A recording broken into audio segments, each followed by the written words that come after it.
Let's get ready to rumble!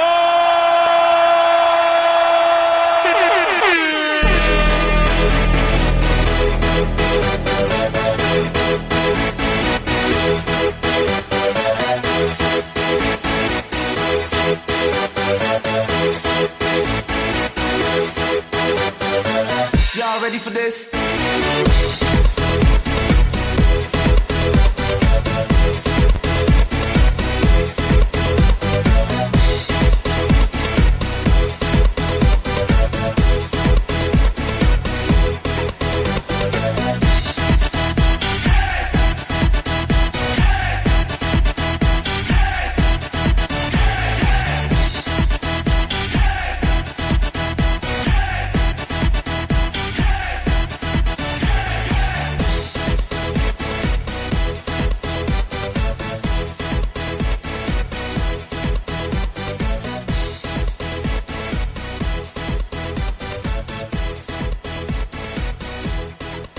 Well, good morning, everyone, and welcome to another Coffee Time with Blind United. It is Friday, TGIF, and we are joined in the studio today. We have some special guests. We may have Amos. He is the CEO of Glidance, and we have one of his staff members, Allison, with him, as well as, of course, Pedro, our man that working the keys in the background, and hopefully Brittany will be here soon. So good morning to everybody. Good morning. Nice to meet everyone. Nice to meet you as well, Amos. And so what we do here, let me get this out the way, and then we can get right into you, my brother. So today we have two interest groups on our Blind United interest groups today. And first at 5 o'clock p.m. Pacific time, we will have Braille reading and writing with Christina Palmer. And she, again, is teaching the new UEB. So if you're interested in that, please join Christina at 5 p.m. And then immediately right after her, you get me again. And I'm showing the last in the Matrix series. Was it Matrix Resurrection? So a redemption or whatever it is, something like that. I can't remember. I haven't actually seen it yet, but we're going to watch it tonight. Is it the fourth installment? Yeah, the fourth one, yes. Oh, Revolution. Oh, resolution, okay. Something like that. Okay, Mhm. well, we're going to have that at 6 o'clock p.m., so get your favorite snacks and drinks and come out and join us. So anyway, we're going to get right into Amos because, man, I'm really excited about this new technology and what Glidance is doing with the Glide. And so you want to say a couple words before we play your video, Amos? Just great to be here. I'm just a brief introduction. I'm Amos Miller, the founder of Glidance, and I'm here with Allison on my team. We're developing a new mobility aid that uses autonomous guiding technology to help us all blind folks get around more independently, and excited to be on the show and participate. So, yeah. Well, we're grateful to have you. Let's So roll the video. yeah, it's all on you, Pedro. Let's hear what we got. To the camera in a bright and airy space. My name is Amos Miller, and I'm the founder and CEO of Glidance. I lost my sight in my 20s, actually a genetic eye condition called retinitis pigmentosa. I've used my white cane for some time and guide dogs since the age of 25 or so. And I have always looked for new kinds of mobility aids that help me to get around more independently and help many others. Amos walks outside past large windows using Glide. And the work in Glidance is very much the next phase on my own journey in that exploration. Amos enters a doorway to a large public space. Glide is a self-guided mobility aid that simply guides the person. Amos walks across large atrium using Glide, and we see insert video close-ups of the Glide. We use AI and robotics to guide the person. The device is physically connected to the ground. It sits on two wheels. The user holds the handle and Glide steers the way. avoids obstacles, and keeps the user safe. It's very smooth, very enjoyable to use, and really providing, I think, for the first time, another alternative for people alongside the cane or the guide dog, an alternative that can really help them get back on their feet and regain their independence. Mike speaks to camera in a bright and airy space. I'm Mike May. I went blind at age 3 and I've been learning how to get around and to navigate since then. I've used a cane and I've had 7 guide dogs, and I've been involved in inventing the first accessible GPS and indoor navigation, and it's a constant challenge to figure out how to get around better as a blind person. Close-up of Glide guiding Mike around a sharp granite wall corner. The 2 biggest challenges for blind people are reading and getting around. Mike continues past the curved granite wall. And getting around involves not just knowing where you're going, but what about all the obstacles in between? Glide guides Mike around 2 large waste cans. So something that can sense what's in front of you and help you to avoid them. Mike approaches reception desk and is guided around the front edge. And to allow you to walk and navigate obstacles independently would be an amazing tool. He navigates around the front and stops at the receptionist. So the importance about having a guide robot is that it gives me options where I don't have to worry about taking care of a dog or feeling my way along with a white cane. Those are great options for a lot of people. Mike is at an elevator. The doors open and Glide guides him in. But having another option to guide you with sensors is really helpful to address the wide variety of needs and abilities of various blind people of different visual acuities. Joel speaks to camera in a bright and airy space. I'm Joel Dodson. Yeah, so for the last 6.5 years, I've been totally blind. Started using a cane in 2017. Joel uses Glide as he walks past railing on the mezzanine. Back in 2017, when I lost my sight, I was thinking that, why isn't there kind of an electronic, kind of robotic device that could help you navigate, that could, find all the obstacles for you and take you around those and integrate with maps and, things like that, kind of like a robotic guide dog. Camera rotates around Glide. It is sleek and smoothly curved, made of white plastic with 2 wheels and a handle. But to see something like Glide, I find exciting, especially because it's from, say broadly speaking, from the community, being built, for the community. What excites me a lot about Glide is the potential for integration with, say, other applications. Close-up of Glide as it steers through a door and around an adjacent wall. I think mapping is probably the obvious. If I'm traveling somewhere and I'm walking around the hotel in a neighborhood I'm not familiar with, and it can tell me about intersections I'm approaching, and so I'm really excited with, I guess, the ability for the Glide to, do more of the navigation. So my name is Morgan. I found out that Glide is designed with people like me in mind, people who might not be the most confident travelers, people who might be scared to get out there and navigate their communities for many reasons. From overhead, we see Amos navigate an obstacle course of colored spheres, then see him complete the course at ground level. A cane and a dog is not a solution for everybody, and Glidance seeks to be a solution for everybody. I envision Glide giving me the opportunity and the confidence to actually leave my building without being afraid. The camera rotates slowly around Glide. I view Glide as my door to the outside world. And the goal really is that you are back on your feet and you are able to start your own mobility journey at the outset. Logo comes on screen. I think people deserve to have this independence, and I am excited to be contributing.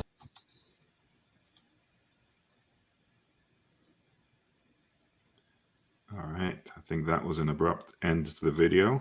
I think it was. I apologize. I seen Allison here twice, and she needed to be added to the stage, so I was trying to add her. That's okay. The video was at the logo, and Ed, I hope that gave folks a bit of a taste for what the Glide is, and we can dive in here. I truly apologize. I really do. Okay, so we'll move forward. Allison, you are still with us, correct? Hopefully she's with us. I guess I am. Yes, I am. Sorry, I had to come off Yeah. mute. Okay, yeah, I just didn't know because you were showing up twice, and I said, "Well, why she's not there? Let me I add her think back to probably the because stage."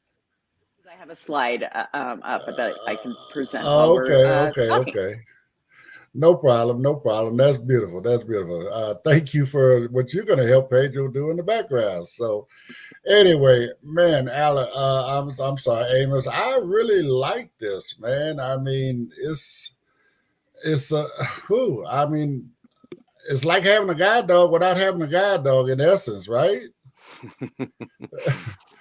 You can definitely put it that way.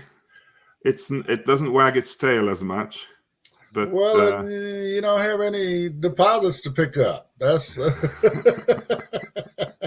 That is a plus right there. that part right there. I mean, I'm being honest. That's the biggest reason I don't want one, because I love the tool that they are, and all of that kind of stuff. But that's one of the biggest drawbacks for me. I don't know, but as long as I keep this thing charged up, I don't have to worry about it. Yeah, well, how do you get around today, Ed, if I may ask? I'm a cane user. I've been a cane user. I became totally blind in 2008. I went to training center in 2011, and I've been a cane user ever since. Right. So, again, I know people with dogs and stuff like that, but just never wanted to go that way. I didn't want to, make that commitment and have to deal with that part of it. I mean, not only that, I mean, some days I just don't want to go out, but if you got a service animal, you got to get up, you got to walk the service animal every day, that responsibility. I just didn't want it. So, but this sounds like something that would be great. If I don't want to go out, no problem. Just leave it on the charger and it's fine till I get ready to go. You got it. That's what this is about. Maybe add a few little bit of background, maybe about what's what we've got here, just to give people a bit of a flavor. So first of all, I mean, I think I mentioned it in the video as well, but I'm also blind. I do actually use a guide dog. I'm on my 6th guide dog. Okay. His name is Boots, okay. and he's a wonderful dog. I actually got my first guide dog while I was when I actually grew up in Israel, and then I lived in England for 15 years. I had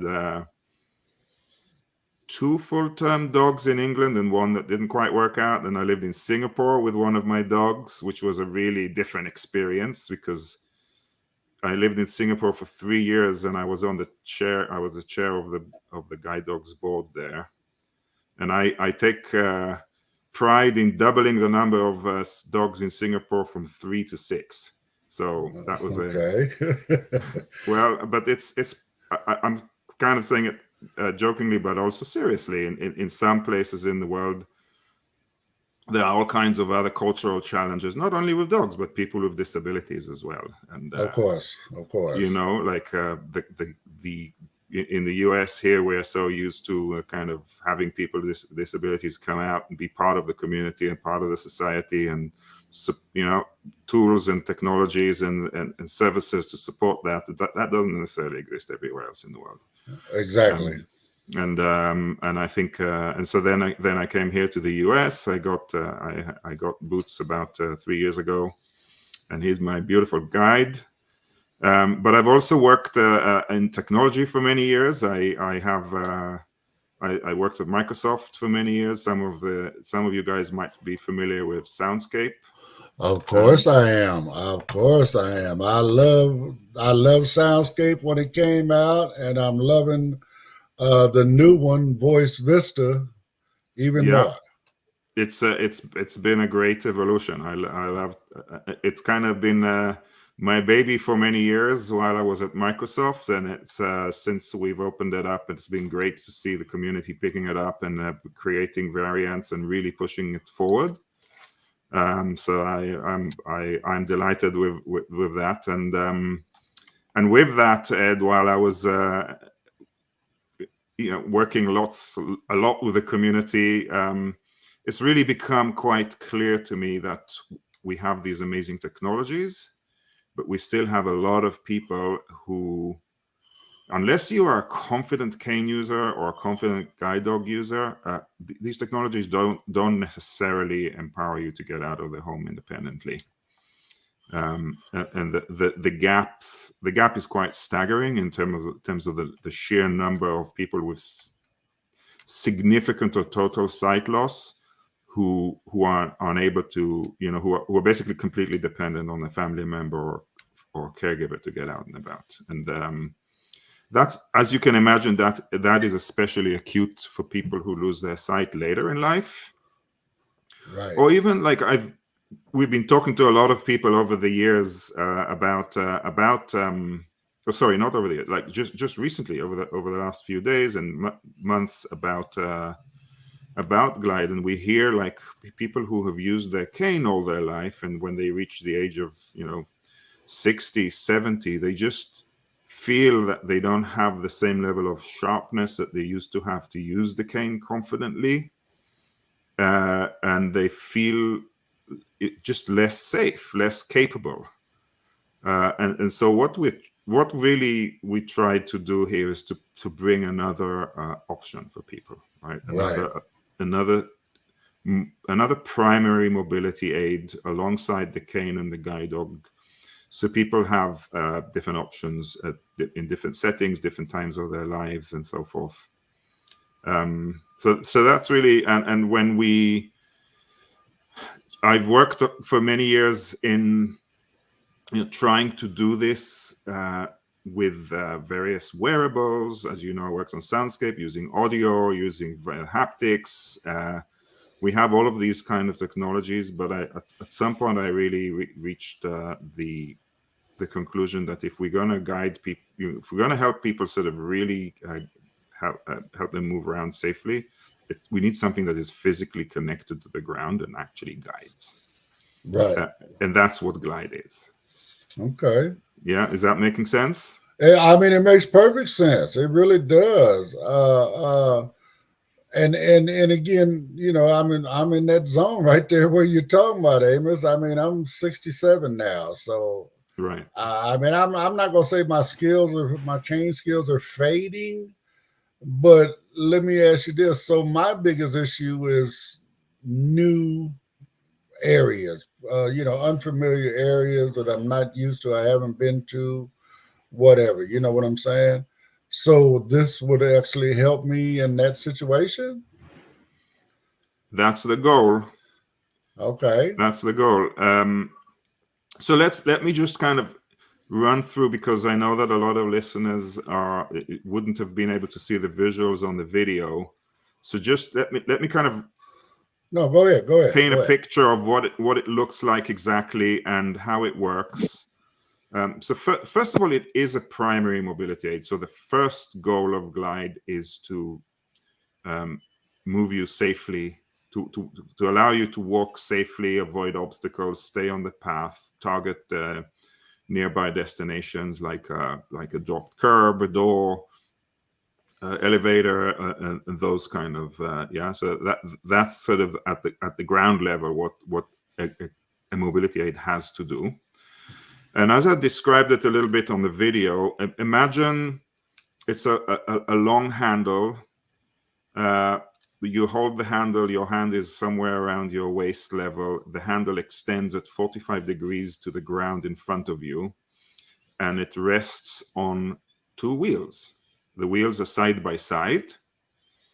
They're about 8 inches between the wheels. The wheels are about 6 inches in diameter, so they're not tiny wheels. They're good sized wheels. And actually, in the next prototype, we intend to increase the size of the wheels even further. So that's kind of the image, right? You have that long handle, the two wheels on the ground,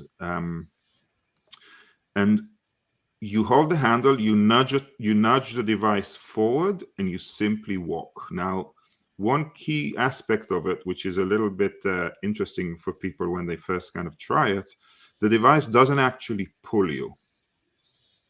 You are wheeling it forward, and the moment you start wheeling it, the wheels begin to steer. They steer left a bit, right a bit, and you basically follow it, right? You follow where the device is going. You walk along the sidewalk. It'll keep you on a nice smooth path along the sidewalk, even if there's various street furniture and lampposts and trees. Glide will sort of help you keep a smooth path. It'll go around those obstacles a lot like a guide dog would do. Right. When you get to the curb, it will steer you to the curb, and at the point that you get to the curb, and again, the whole way you are dictating the speed. Okay, you are walking. You can walk really slow. You can walk fast. It doesn't make any difference. So basically, it's walking at your pace. At your pace, exactly. Okay. And as you approach the curb, Glide has a haptic handle, so the handle will actually vibrate briefly to indicate to you that you're about to stop because you're reaching the curb. Okay, so you slow down, and as the wheels reach the edge of the curb, it will apply the brakes. Yeah, so it has brakes in the wheels, so you basically get to a complete stop. You walk up, feel the edge with your foot, and once you're ready to cross, you bring the angle of the handle back to 45 degrees. Wheel the device over the edge and walk across the street. And at that point, the device Glide will make sure that you walk in a straight line across the street, that it's targeting the up curb, and get you off the street on the other side. So that's a kind of basic behavior. You can also then continue to walk, and it may, if you're approaching the building that you're trying to get to, it can help you to spot that door, and then guide you along to the door. The kind of the last mile issue that we're all familiar with about. Right. Okay, I'm in front of the door, but where is it? Right. And the way that it does those tricks is that basically we have. Again, if you have in your mind the image of Glide at this 45-degree angle with the handle on the top, right at the top by the handle, there is a camera, and the camera gives it a good view of all the space in front of you. There are radars at the bottom around at kind of the wheel's height. That really, the radars deal with near-range obstacles and dropped curbs and so on to make sure that you don't that you keep kept safe. And the combination of those sensors, as well as a bunch of other things that go on inside, and GPS input and so on, Glide takes all of those inputs to guide you on those routes. So that's sort of the base level, if you like, the foundational mobility aid features. And now the next thing is what you talked about, Ed, about, okay, how do I get around in new places, right? How do I learn new routes? How do I manage in more complex environments? Yeah. Yes. And here we're looking at, and I'm saying looking because I want to emphasize that the device is still in development. We'll talk in a few minutes about sort of our roadmap and when we expect the device to get into beta and shipping, but and why we are here talking about it so early. And the main reason is because this is such a, I think, going to be a device that makes such an impact in the community that we have to engage the community on every step of the way. And so we'll come back to talk about that. But so I was just diverted here to explain why I'm talking about future tense. The way that we are looking at the device working and guiding you in new places is, take two examples. Let's say you work in one building and you've moved to a new building or a new job, okay? And so you have new routes to learn, okay? The way we envisage that working, and what we are the capability that we're working on right now is pre-mapped routes. So you can glide the route that you wanted to do, outdoor and indoor. Let's say the route from your house to the bus stop, from the other end to the building, and the 6 key routes that you do in that building, you can show Glide those routes, and the next time you do them, Glide will take you on those routes. So that's option 1, where it's pre-mapped routes. And we believe that feature, which is very attainable in the near term, is actually going to be one of the things that really enables people who are not confident cane users, who are not confident guide dog users, but want to start doing their initial exploration. It could be just a walk around the block, or to the nearby park, or to the local store. Yeah, get them confident on one route with Glide. So you train Glide on that one route, and then they can do that route and start to build their wayfinding and orientation mobility skills as they go. Yeah. So that's. And then if they're in that new building, they can get from the entrance to their cubicle, to the bathroom, to the kitchenette, to all the different places in that building, confidently, even with little training to start with, or memorizing the route, because Glide now can guide you on those routes. Okay. The other option which you're looking for is, how can Glide, A, can I give it destinations, and B, can it tell me about what's going on in the environment so that I can make decisions? Yeah. So, and that's where we look at map integration, right? Where Glide works with maps. And we're looking really at 2 options. One is that Glide does have certain maps, but I think one of the more interesting options is when Glide can integrate with other navigation aids. Okay, you mentioned earlier that you enjoy Soundscape. Why shouldn't you use Soundscape to choose you're in some hotel and there's a restaurant nearby, and you choose that restaurant, and Glide will help you get to that restaurant nearby. Yeah, or using Google Maps to do it, or if you are in Target store, using the Target app to choose what products you want, and then Glide will help you to find the aisle by basically working in tandem with the Target app to get there. So I don't really want to build a whole new navigation app for Glide.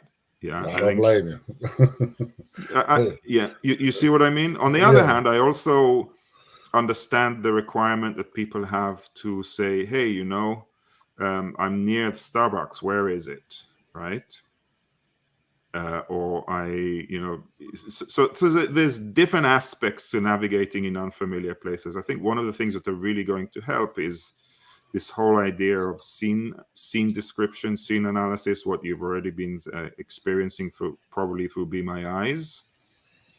So imagine if you go into a hotel and Be My Eyes tells you that there's a reception desk over there, and now you say to Glide, okay, I want to go to that reception desk, and Glide takes you there. So you can start to see how these combinations start to work together. Okay, and that's connecting to the physical device through, let's say, your phone and things like that? Probably, yes. Again, it depends what runs on the device and what runs on the phone. We can see a combination where some of these capabilities Glide will provide straight out of the device, and you can communicate with voice. Okay. Like find the reception desk, or what's around, what's in front of me, those kind of questions, and Glide can communicate with you. So that voice-based interaction. But sometimes you just want to, use an app on your phone to do that, and then Glide just takes you there. So I think we're looking at both of those options, possible ways of doing it. Yeah. Okay. And I say that because I think it's very important that I want to build the best mobility aid, right? That you guys would love using everywhere you go. Like that it feels great, that it works great. But but I need the ecosystem to build those more specialized experiences in the places that in scenarios that you're going to find yourself in. Right. You had something, Pedro? I'm sorry. Sorry, Oh, Pedro. Yeah. no, yeah, I know you were mentioning like navigating within Target or a department store. Hmm. You guys are working with these companies, or you have the device that has its own system to navigate within department stores or malls and places like that? So yes to both. So we are working with different. We are starting to work with organization companies and to really think about what does it mean to bring to what does it mean for you to make your space more accessible and inclusive by enabling Glide to operate in that space effectively. Yeah, I mean, I think the airport is probably the easiest easiest scenario for us all to imagine, right? Of coming off the Uber and walking across the airport through security to the gate. Exactly. Yeah, but to do that, there needs to be some collaboration with the airport in order to make sure that we get you to the right security line and that we get you. Yeah. Yes. So that's one thing. The other thing is the freestyling. I think it's very important that people are able to freestyle indoors and outdoors. And that's where we try to do as much as we can with what we can handle ourselves. So basically, having the camera, having data, having GPS, having the radars on the device, you can navigate. Like you can walk through an airport, find an escalator, get onto that escalator safely, get off that escalator, go to the next. If you have a rough idea of where you're going, Glide can help you with the rest. So it's a combination. Yeah, sometimes full tied down route that the organization or that venue supports, and sometimes you're freestyling, but getting a lot of information, because Glide can speak to you. Glide can describe to you what's going on. Maybe you want to pull in IRA, right, and see if at some point an agent wants to help you as well, and then you continue. So there's I think there's various combinations here that we could look at. Yeah, I see that. All those options, more options means more opportunity to navigate our surroundings and at a confident level at that. And I want to go back to the goal, right? Bring many, many more people with sight loss out and about. And right. Yeah. I mean, this will expand their horizons. I mean, again, myself, I mean, I'm out and about. I love to get out. I get on the train. I go from, San Bernardino into LA, move around in LA, all these various things. It's just when I'm going to unfamiliar areas. That's my biggest hang up, just navigating something that I'm not familiar with. Yeah. Unfamiliar intersections, unfamiliar roads, unfamiliar, you get off, you try to go to a new a building somewhere, or and just, exactly. And I'm looking at like what we've been playing with lately is again the new Voice Vista, which is again built on the the Soundscape platform, right? You can literally plot a route with that. Yeah, and imagine that you plot the route with Voice Vista, and now Glide helps you to get through that space. So if you're going through an intersection that you've not done before, and Voice Vista tells you that you need to get to the other side of that intersection somehow, and Glide can see the environment. It's got its cameras, it's got its sensors and everything, and help you get across that intersection so you can continue on that route and take you and keep you on that path. That's what I'm looking for, Amos. That's exactly what I'm looking for. Now, does it recognize curb cutouts? Yes. Okay. So in other words, if we're crossing an intersection, crossing the crosswalk, it'll guide us to the cutout to where we can just go right up the cutout.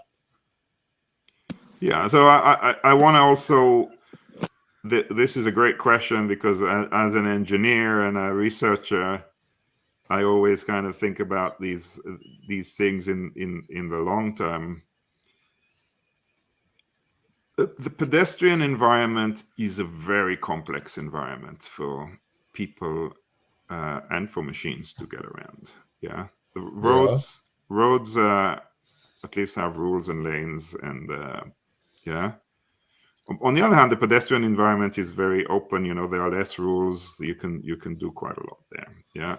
So one of the things that we're working on is think about it in the Tesla model, right, where Glide gets better over time at dealing with more and more complex situations, and you get over-the-air updates to your Glide as more and more people use it, and as it sort of matures over its early days, shall we call it? Yeah. So I could imagine a situation. You know, curb cuts are. You know, most doors are doors, right? We know what the door is. There are exceptions. Some doors are a little bit crazy, but there's lots of different kinds of curb cuts. You know, different countries have very different kind of curb cuts. Different cities have different kind of curb cuts. Some intersections have the curb cuts in the wrong place, or they look in the wrong, yeah, or they don't have them at all, or yeah. Well, so that happens even here. Hey, it happens even here. Absolutely. I mean, I was on I think, you know, we all know these crazy curb cuts where the curb cut is actually facing the middle of the intersection instead of the other side of the road. Exactly. Right. And you have to kind of step in, do a 45-degree turn, go across the road, look for that other end, and you may end up going up the road of the opposite, you know, traffic. If you're not careful, you may not find that other curb cut, right? Right. And so those are the kind of situations that we really need to train Glide on to get better and better at accomplishing. And I think that we will see progression. Yeah, as Glide learns to deal with more and more complex environments. So on that note, Amos, will the AI that's in Glide, right? It does have AI in it, correct? Correct. Yes. Okay, so it's going to constantly update, or I should say, upload information to your database. So it's basically teaching each unit. Not necessarily. I mean, there's. I'll try to kind of break it down for you, but when we learn about more and more complex situations, there's different ways that we can train the AI to deal with those situations. A lot of that is done in simulation, where you present a simulated version of Glide with more and more complex environments, and somebody tells us, hey, you know, this intersection has this weird thing here, so we present that to Glide and to the simulation. So we don't need to necessarily grab user data in order to train the AI models, but then everybody gets that trained, the update, so that you can benefit from it. Yeah. Okay. The other part of the AI is what is more the personalized experience, where, you know, for Ed, I need to, as a guide, I need to always keep a little bit of extra space on the right because he seems to be bumping his shoulder there all the time, right? Okay. Or, you know, or you know, deal with speeds in different ways, or deal with so there's the personalization aspect of the machine learning that we definitely want the device to, you know, to learn from your behaviors and do the best it can in your situation. Yeah. Right. Okay. So those are two different aspects of learning, and getting familiar with and better at the routes and the environments that you do on a regular basis. Okay. I had a question about the handle. Is the handle able to customize for a taller or a shorter person? Pedro, that's a great question. Yes, it's a telescopic handle. Okay. And you do need to set it to the length that's appropriate for your height, and that's something that we show people how to do when they get the device. Because you want it to, it's important that it's you can imagine for yourself why that's important. So the length of the handle. We also are working to make the device very portable. So, as a mobility aid, we don't want you to be dragging around something that you don't know what to do with. If you know what I mean? Yeah. So, making sure that it snaps that you can fold it up when you get into a car. Just get it between your feet. Even or into our when you go airplane. onto a bus, onto a plane, either put it under the seat in front of you on the overhead compartment. So these requirements, and we're also making sure that the device is not going to be too heavy. So our current target weight is 5 pounds. Okay. So it's you can pick it up fairly easily and tuck it, put it away, or just hold it in your hand. So go ahead. I guess that kind of brings me to a comment from a question from the comment over here.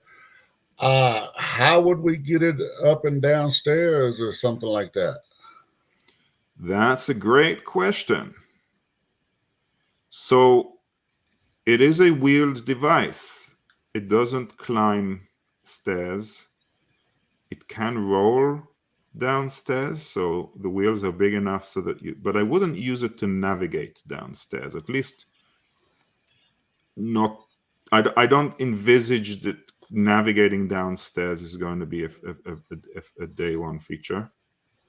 So what the device will do is that it will steer you to the top of the stairs. If it can detect the rail, it'll tell you where the rail is. It'll tell you, steps going down, rail on the right. And it'll apply the brakes. So at that point, you hold on to the rail. You basically pick up the device or roll it down if you prefer, and then continue once you get to the bottom. Okay. And vice versa when you go upstairs. Okay. Now, that is we have talked about it a lot in the company about how to address that and what are the trade-offs here.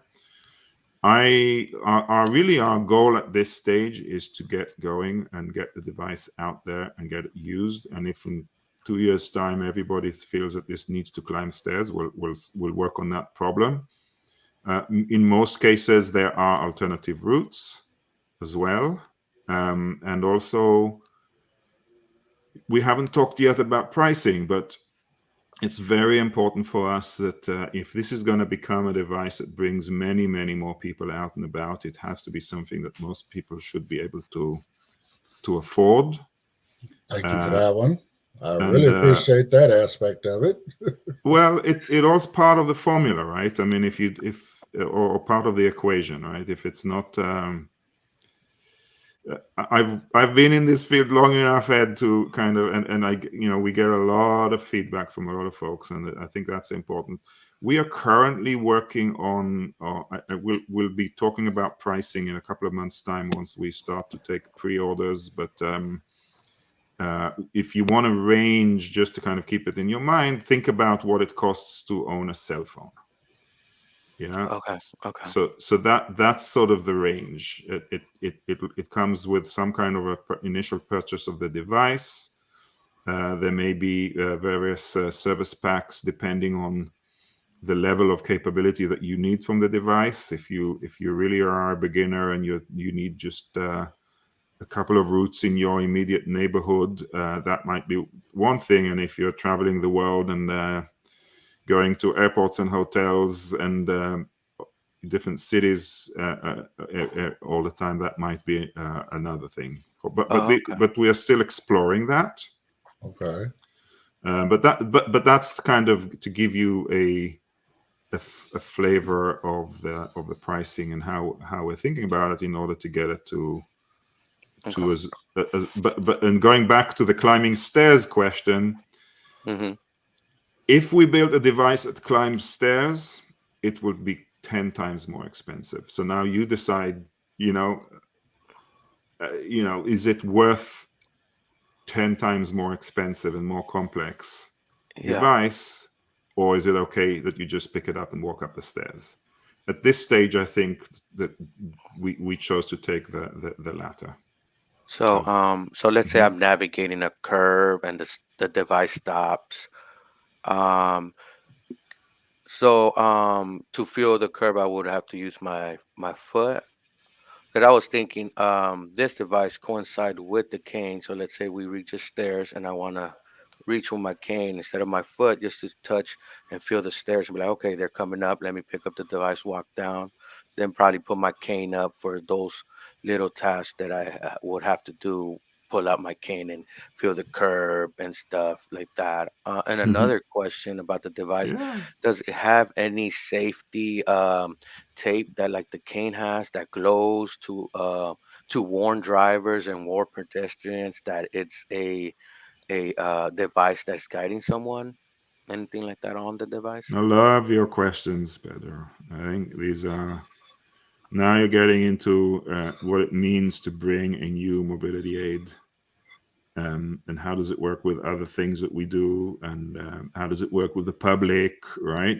Correct. And I wouldn't say that we have all the answers, and that is really the reason that we are developing it out in the open with the community, because I think that devices like this are going to be part of our world. If you imagine 5-7 years out, we'll see many people out and about, many more blind people out and about, and some will be using canes and dogs, and others will be using glides or other intelligent guides. And we have to figure out the answers to some of these questions, especially, how do other people know what's going on here? Yeah. Right. What does O&M training look like? Do we train people with these devices? What happens if they order it on Amazon and they go off by themselves? Like all kinds of questions that I think we have to start grappling with. Right. I definitely envisage it used with a cane if people like to. I wouldn't. It's not that you tap around with the cane in the same way that you navigate with a cane, but if you want to have another, if you want to have a cane in your other hand to kind of check something, that's entirely possible. And if you get to the point that you just want to use glide by itself, that's also fine. Yeah, in tandem, I see the great uses. Popping out a little cane just to see the curve, make sure everything's right, you're lined up right, and the device could guide you to the other corner and all that. And by then, you will put your cane away and stuff like that. Sometimes you may do need to indicate to a person that you're blind and might need to show your cane. They might not understand the device yet. They might not have come across the device. That's what I'm saying about especially in the early days, right? Exactly. Especially. Yeah. And for Absolutely. battery use, one thing I know it's still on production and beta form, but I wonder if y'all considered extra battery, or is it like a charger you may have to carry and you could just plug in real fast to the wall when you're at a location or things like that? Y'all haven't got to the battery type aspect of the device? Yeah. Again, great points. I told you Pedro was that guy. He was going to ask the tough questions. No, these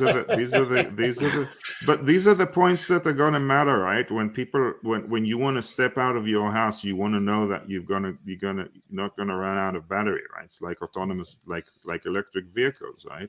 Am I going to be able to get there before it runs out? So, based on all our measurements to date, it really is an all-day use device with. Like we were at CSUN, the Assistive Technology Conference last week. Right.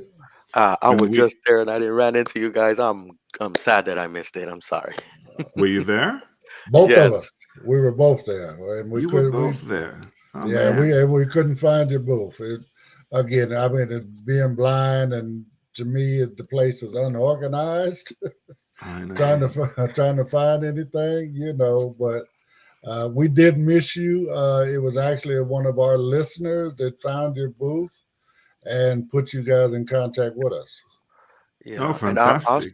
I'm also signed up to your newsletter and your webinars you guys do. I've been signed up for the program. I've been keeping an eye out on you guys. I came across the device and what it can do. I've been seeing the videos I put on, like the one that we showed earlier. Hmm. For those that would like to see that video again, it's on YouTube. Search for the Glidance and Glide device. And sign up for their newsletter to keep up to date when the device might be coming to the market, to keep in up to date with their webinars, to join them and their webinars. If you have any questions like that, the link is on the description for those that would like to subscribe and sign up for their newsletter. Right, Thank right. you. Yeah. Glidance.io. It's There you like the go. Thank word you. guidance, but with an L. GLIDANCE.io. And Pedro, thank you for bringing that up. That is definitely, we love and invite and encourage people to join our monthly Zoom meetups. Allison here organizes them, and they've been a really great place for the community to engage on a lot of these questions.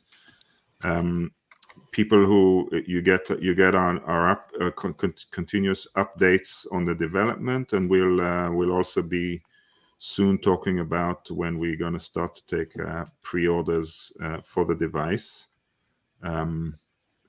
which we hope to get to the point that we hope to get to beta devices later in this year, so by the fall. Don't hold me to it, but that's our sort of time frame. And the pre-ordered devices should start to ship in the first half of 2025, if all being well. But that's really our current time frame. But this conversation spawned off our question about batteries for some reason. So let me just close that one off, and we can come back to the thing. Just on the batteries, yeah, like I said, all-day use is the goal. You can charge it with a regular USB-C connection. Okay. And we have had quite a few people who said it's really important to have the ability to swap the battery if you're going to places where there's not going to be a chance to charge it. So that's something that we are looking at from an industrial design perspective. We at the same time we want to make sure that it's a water resistant and of course a device that you can sort of use in the rain and in harsh weather conditions, and not so there are things that we need to work on to make that possible. Yeah, staying within that point, that is true. Swapping out a battery and having little open edges for it not being water resistant, especially on a battery. So swapping out a battery might be a little tough. What about, let's say you said USB-C charging? If we're able to charge it with a fast charger, will probably be uh, a thing to probably do, right? To Mm-hmm. charge it rapidly, so like that the device stays charged instead of swapping out a battery and making it less water rain resistant. I mean, Right. So you mean carry a fast, like a fast charger with you, and then use that to hmm juice up the Glide? Yeah, I mean that could also be an option. Thank you for bringing that up. I'll definitely, Alison, yeah, let's I'm a capture that. techie. I'm a Yeah, techie, no, so it I have sounds all like it. kinds of ideas. Yeah, and bring them on, man. We have to. And for the AI sensor, I know you said that it optically sees the scene, and I know you have other sensors, and I know the sensors are gonna get better and better. But do you have like I know for like a lidar sensor on the iPhone is around 15 feet. The sensor on the device could see further than like 15 feet, probably like to 30 yards in case it needs to visualize the scene. Yeah, yeah. We definitely have a bigger and more capable camera. Okay. on the device, and also the additional sensors that give us other depth input. And we also have to make sure that it works in other in a variety of lighting Environments, conditions and weather conditions, rain, weather. snow. Lighting conditions is a really tricky one. For example, Yeah, that was my next question right there. yeah. So and that's why we have to have multiple sensors to deal with different situations. Like the radars that we use are not dependent on lighting at all. So they're very good for safety, from a safety perspective. Right. Yeah, that you don't have anything that, lighting is also daytime, is also darkness, but also sunlight can really Yes, you especially know walking towards the sun at a sunset yeah. could really hinder the device while And the it's radars work on different frequencies so that they don't get involved. They don't get affected by that. So those are absolutely things that we're looking at. Okay. To make I will not. We will be clearer on the sort of Details. specs, if you like, or the boundaries of capability as we get nearer to the first version, based on the technologies that we will put on the device for the first version. But all of these points are well taken. Well, no, I mean, we appreciate you just being honest about the fact that, again, it is still in development. You're trying to get to that beta stage, and you want feedback from us in order to get there. Like you say, so we have a preliminary device that's going to be, predominantly what people want as we move forward, and then we can just make minor improvements moving forward from there. Yeah, exactly. And an affordable device, also, and also get people starting to think about how it, like orientation and mobility training. How does it fit into orientation and mobility training? How do we, I had a really interesting, Alison and I received an email just yesterday, I think. One of the things that we currently do with the device is we have a remote control for the device to basically to control the device when we want to try out new things or try out different situations, but maybe not programmed in yet. We can sort of drive it with a remote control, which is not part of the end product, right? I mean, the end product is not going to have a remote control. Well, an O&M wrote in and said, well, O&Ms might like that remote control, right? To be able to sort of control the device when they first train somebody on it, which is exactly what we do today when we do user studies. Before we set somebody off to go running around, we first put the device in controller mode so that we can guide the person, show them exactly how it feels when it turns left, when it turns right, when it brakes, and so on. And that, so all of a sudden we're hearing from the community, hold on, that's an important feature for us as well. We want to be able to control the device when people are learning. Good point, right? Yeah, sounds promising. The device sounds really promising, and the device looks like it can help all types of range people, from their beginner mobility to advanced mobility users, even for somebody that wants to have that freedom, Yeah. that wants to live their life the way they want Thank to you. travel, want to go out and shop, want to go get their wife a surprise present they could just pick up and go. It sounds promising, Ed. I mean, my thing would be, on that level, I would address it just like we do regular mobility. Before you get a guide dog, got to have good cane skills, because ultimately, just accepting the fact that this is new technology.